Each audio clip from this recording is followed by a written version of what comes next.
Exciting discovery there. Now, let's get today's Media Watch for you. James Creedon is here. Hi there, James. Hello. We're all about Brexit today, aren't we, after last night's excitement? Yes. It's been temporarily renamed. Brexitwatch. That's it. It was supposed to end tomorrow, but now it's been extended, hasn't it? That's right. Just like this little new segment Yes. for as long as it has to exist. Now, of course, there was a lot of reaction to the fact that there were those 8 indicative votes and 8 no's yesterday. Didn't really clear up anything, did it? It didn't.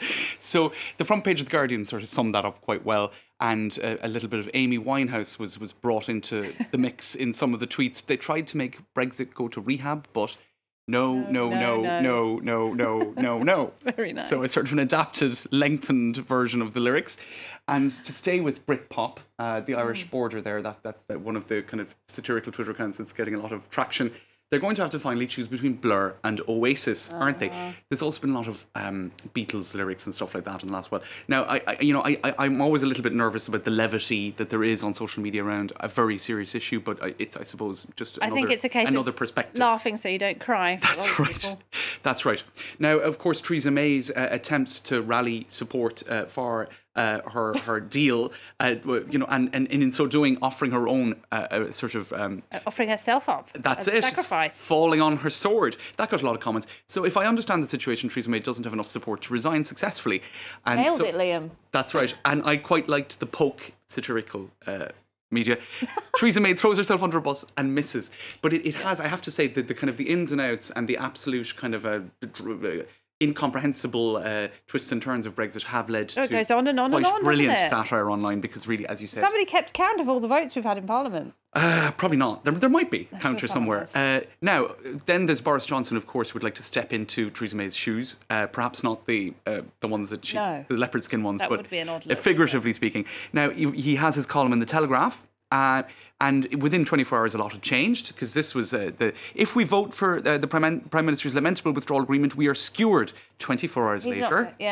Why I will back Theresa May's deal. So a lot of people were sort of like, a lot of people serious? are asking if this deal was so bad for the country, why are you prepared to vote for it if it means Theresa May stepping down? Yeah, exactly. I mean, people were really sort of scratching their heads as to how you could have an about turn like that. Right, you were voting against it on a point of principle. Okay, right, fine. Right. But now, just because Theresa May is going to go, that means the deal is perfectly fine. Exactly. A lot of people scratching their heads about that. Definitely got a lot of people commenting yesterday and into today. What about the chance to become Prime Minister within weeks first attracted Boris Johnson to the idea of backing a Brexit deal he spent months condemning? Asks Nick Robinson of the BBC. Here, another comment. Plot twist in which Moses gets the opportunity to apply for the position of Pharaoh and suddenly isn't so sure about leading the Jews out of slavery anymore. So lots of people kind of finding analogies to kind of say, what's going on here? I thought you had convictions, but apparently not. Anyway, what else do we have? Then there was one of the 8 votes yesterday evening was on a second referendum. Guess what the ratio was in that parliamentary vote? 52 to 48. And like a bad joke. It is indeed. And so it's some pulling out that Scream image there and various others. Why not just split the country in half? I don't know. Well, yeah, it's like half in, half out. What solution makes sense or doesn't make sense? In any case, legitimately dead inside. Now there's this. EU moves into crisis mode as it plans for no-deal Brexit, because this is the serious part of it. The EU's chief negotiator, Michel Barnier, told diplomats during a meeting that a no-deal was now the most plausible outcome, and that there was an urgent need to war-game the bloc's response to it. The EU is to step up its full-on crisis preparations, according to its diplomatic note. And it's so ironic, because that is the only thing MPs agree they don't want. Right. That is the only vote that has been won. It's the deadlock that they don't want the no deal. That is the only thing they agree on. And so I think I'll show you at the very end. Nothing. They can't agree on anything else. I'll show you on at some elements at the end the kind of the exasperation I think a lot of citizens have in the UK about this, because they're like, hold on a minute, can we agreed on certain things that we don't? How are we still in this deadlock? Now, this is a Conservative MP. We're in the midst of the gravest political and constitutional crisis that this country has faced in 300 years. The most serious adversary the Brexiteers face is reality. And then a rather long hashtag. Winston Churchill's grandson.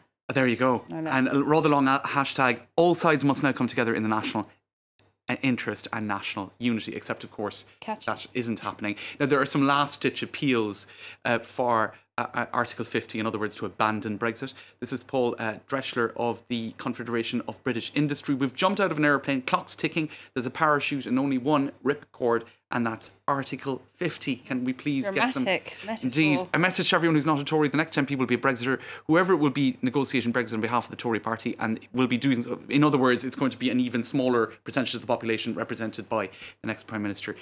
I'll just, a couple of items to finish with, Laura. The humbling of Britain, lots of articles as well. I mean, I feel like I've been seeing these articles though for months and even years now. These faces. That's it. The true enemies of the people are not those opposing this catastrophic Brexit. They are not the 1 million decent people who from every background who marched in London, etc. That there are these people here, I guess. Now, just to finish with a couple of images that express, I think, the exasperation of British people with their parliamentarians, because it's been in such a deadlock, despite the fact that I suppose you could argue it's a democratic process, but not working out so well at the moment.